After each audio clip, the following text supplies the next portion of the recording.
Rabbiin ilma namaa kana addunyaa keessatti iddoo garagaraatti uumuudhaan iddoo garagaraa, biyya garagaraa, afaan garagaraa, bifa garagaraa, aadaa garagaraa kenneefii kan jiraachisuudha. Haala qabatamaa amma argaa jirruun ilmaan namaa addunyaa keessa iddoo garagaraa jiraatan sammuudhaan waan tokko wal bira akka yaadnu taanee jirra. Innis vaayirasii koronaati. Vaayirasiin koronaa biyya Chaayinaa magaalaa Wuhaan keessatti Diseembar bara 2019 mul'atus iddoo kana irraa ka'uun yeroo ammaa addunyaa guutuu waliin gahaa jira. Vaayirasiin kun saffisaan babal'ataa kan jiruu fi biyyoota guddatan hedduu isaanii miidhaa cimaa gama fayyaatii fi gama dinagdeetiin, gama walitti dhufeenya hawaasaa fi walitti dhufeenya biyyoota birootiin qaban addaan kutuun addunyaa miidhaa kan jirudha.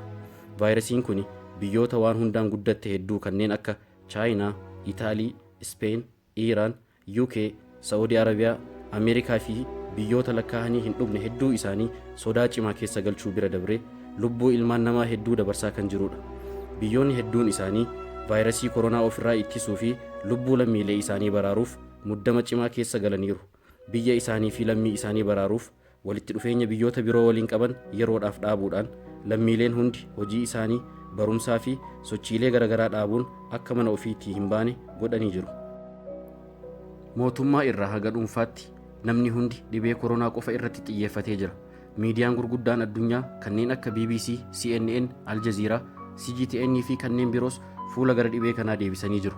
Lammiileen biyyoota guguddatan kanneenii sodaa dhibee kanaatiin nyaataa fi dhugaatii wantoota jireenyaaf barbaachisan hunda dursanii bitachuun hanga magaalaan qullaa taatu tokko wal saamiinsaan bitatuun itti qophaa'anis mootummoonni hedduun lammii isaanii gara manaa galchuun mana isaaniitti nyaataaf dhugaatii raabsaafii jira.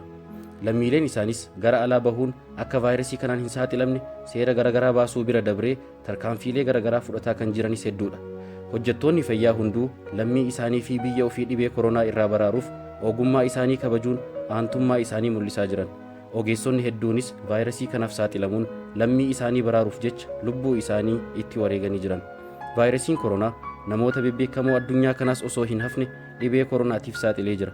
Namootni bebbeekamoon quuqama dhala namaa qaban kanneen akka taphataa urjii addunyaa kan ta'e Kiristiyaanoo Roonaaldoo lammii isaa bira qabeenya isaatii fi dandeettii qabu hundaan aantummaa isaa mul'isaa kan jirudha. Biyyoonni gurguddoon addunyaa yeroo ammaa kanatti sodaa dhibee kanaatiin balbala cufattee gara manaa galuun daandii fi gamooleen gurguddoon qullaa hafaniiru. Kana kan godhaniif biyyaa fi lammii ofii dhibee kana irraa baraaruufi. Biyyoonni gurguddoon koronaa ittisuuf yeroo ammaa kana akkanatti duwwaa ta'aniiru.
Gama biyya keenyaa deebinee yoo ilaallu sodaan hawaasni keenya qabuu fi of eeggannoon gama mootummaatiin lammii baraaruuf godhamaa jiru maal fakkaata?